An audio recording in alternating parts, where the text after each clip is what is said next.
আমরা মানে অনেকেই আমরা এখানে এসেছি, তারা সকলেই আন্দোলনে ভূমিকা রেখেছেন, সবাইকে আজকে স্মরণ করছি এবং ধন্যবাদ জানাচ্ছি। তো ওনাদের কাছ থেকে আমরা জানতে পারলাম যে গত প্রায় 7-10 বছর ধরে ওনারা কতটা গুরুত্বপূর্ণ একটা কাজ করে যাচ্ছেন গ্রাম বাংলার নারীদের জন্য, এবং এটা কিন্তু আমাদের আসলে জানা ছিল না। তো আমরা আপনাদের কাছ থেকে জানলাম যে কতভাবে গ্রাম বাংলার যে সমস্ত নারীরা আছেন, যারা অনলাইনে ফর্ম ফিল আপ করতে পারে না, হাসপাতালের খবর যাদের কাছে নাই, যারা আসলে নির্যাতনের শিকার হলে কিভাবে কার কাছে যাবেন, থানায় যেতে পারেন না, জিডি করতে পারেন না, এরকম বিভিন্ন বৈচিত্র্যময় কাজে তথ্য আপারা কিন্তু গত দীর্ঘ সময় ধরে সাহায্য করে যাচ্ছেন গ্রাম বাংলার নারীদেরকে। তার মানে এটা একটা সরকারের অত্যন্ত গুরুত্বপূর্ণ কাজ, এটা সরকারের একটা স্থায়ী কাজ, এবং এই কাজের কিন্তু বাংলাদেশের সমস্ত গ্রামে গঞ্জে এই কাজের একটা চাহিদা রয়েছে।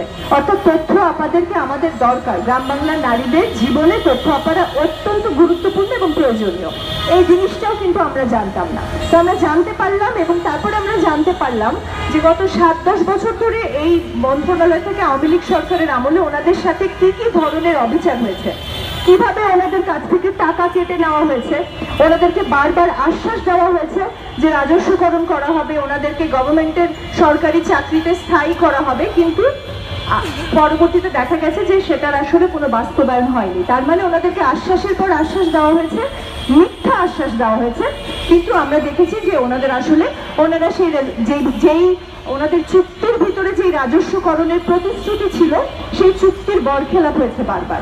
তো আমরা বুঝতে পারলাম যে তথ্য আপারা যে কারণে এসেছেন সেই কারণটা যৌক্তিক, তারা যে কারণে আন্দোলন করছেন সেটা একটা নৈতিক অবস্থানের জায়গা থেকে, এটা পর্যন্ত আমরা সবাই জানি।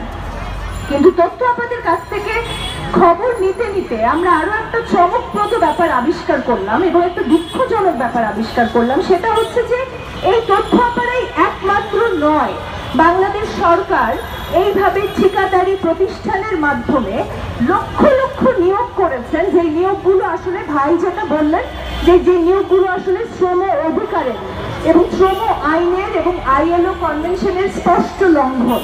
ঠিকাদারি প্রতিষ্ঠানের মাধ্যমে সরকার যে নিয়োগগুলো করছে এই মুহূর্তে, সেখানে লক্ষ লক্ষ মানুষ আছে যারা আসলে টাকার বিনিময়ে তাদেরকে নিয়োগ দেওয়া হচ্ছে এবং তাদের আসলে কোনো ধরনের চাকরির নিরাপত্তা নাই।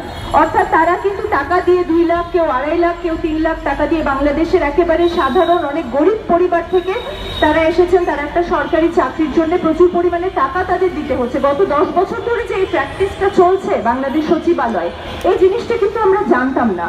তো তথ্য আপাদের সাথে এই আন্দোলনের মধ্যে দিয়ে আমরা এই ধরনের তথ্য